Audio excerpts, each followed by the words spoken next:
So, number one, my camera's kind of foggy. That's because I just got my camera out of my car. But beyond that,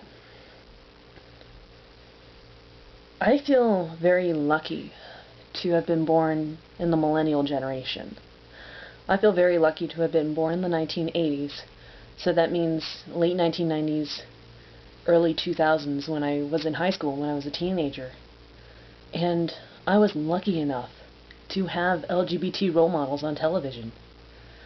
I grew up watching Xena. And for some reason, when I would watch Xena and Gabrielle interact, something seemed so right about that.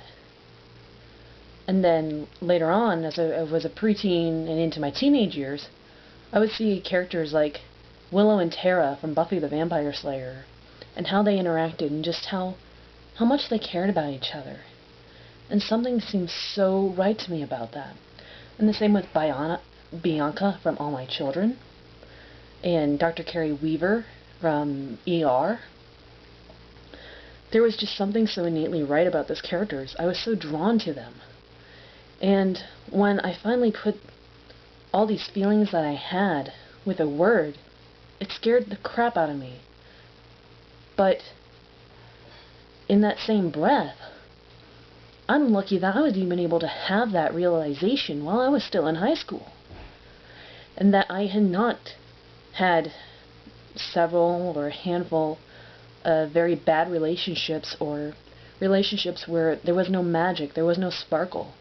I did date a guy in high school for about 2 weeks, but there was just something innately not right about it. Now, yeah, maybe 2 weeks, maybe that was too short of a time period. But I was not particularly attracted to guys like other girls were, and guys were not particularly attracted to me. And, well, in all honesty, that would probably save me quite a bit of potential heartache, potential stress, potential growing pains. Because, well, I'll even take part of that back, because, I mean, it did put off me learning human courtship rituals until I was in college and beyond, which has led to a couple of pitfalls, as some of you may know. But the idea that I mark my coming out day as the day I graduated from high school, well, the day after I graduated from high school, the day I was no longer going to lie or just let people think what they wanted to about my sexual orientation, that day I was going to be, yeah, I'm gay, so what? I feel so lucky that I was 18 when I was able to do that, because I have a lot of friends who they didn't realize, or they didn't put the word with their feelings until in their 30s, some of them even into their early 40s.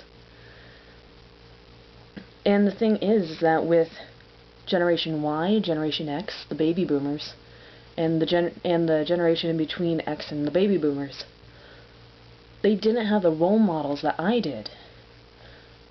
And a lot of them might have had these feelings, but they didn't have a word for it, or they couldn't connect it, or they just brushed them aside, figuring, well, all women or all men must not feel those sparkly things, or when they engage in adult relations with their consenting partner of the opposite sex, that it's just that. There's no magic, there's no sparkle to it. That it just feels kind of, it's there. And that's what a lot of my out late but great friends say about what their life was like until they realized that they were gay, and until they had some of their first relationships. And by the way, if you guys are not already subscribed to this group, you totally have to check them out. Out late but great. Painted Raven Song, Italian Stallionette, and several other wonderful people are all contributors to this group, where they have a weekly question, and each of the contributors will give a response to it from their own different perspectives, because they live all throughout the country, several different genders, and all of them are, I would say, Generation X and above. So they've got some life experience to them, and they were unfortunately not able to come out as young as I did. And actually part of this video is dedicated to my girlfriend, who is a little bit older than me, and she's also kind of in that category. She's an out late but great. And it's interesting to me to see my older friends quintessentially being baby dykes.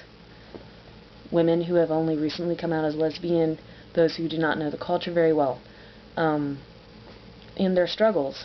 And just to, even being a young woman myself, rather young, I mean, I'm only in my late 20s, to be able to mentor them, to be able to talk with them about just all the wonderful things of it, what it is like to finally feel that magic. Because even in my limited dating experience in a heterosexual situation, that was the real thing. It's like there's no magic to it. When I kissed the one guy that I dated for a bit, there was no magic. And yet the first girl I kissed, I was like, woohoo! You get what I'm saying? There are a lot more challenges to being out late, or out later. I mean, the bulk of my sexual life, I've been gay. I mean, I didn't give up my virginity till I was 21. But that was to a woman. And I do not have all that other experience in life of being in a partnership where it's wrong. And that is definitely the biggest challenge, I would think, is for the out late but great crowd, is the challenges that an individual faces as a person who has come out later. Which I don't know if the out late but greaters have talked about this, but I'd be very curious. What is the most challenging aspect of coming out in later life? Or what wisdom would you impart to somebody who is going through a divorce and still only first feeling all those sparklies when it comes to sexual orientation and feeling like they're actually with a person of the right sex for the first time, or the right gender for the first time? So I don't know quite how much wisdom this video is imparting, but those are just a few thoughts. And again, to all my subscribers who are out late but great themselves, or who are still questioning their thoughts, or who just want another wonderful channel to be subscribed to, check them out. Out late but great. Peace out, YouTubes.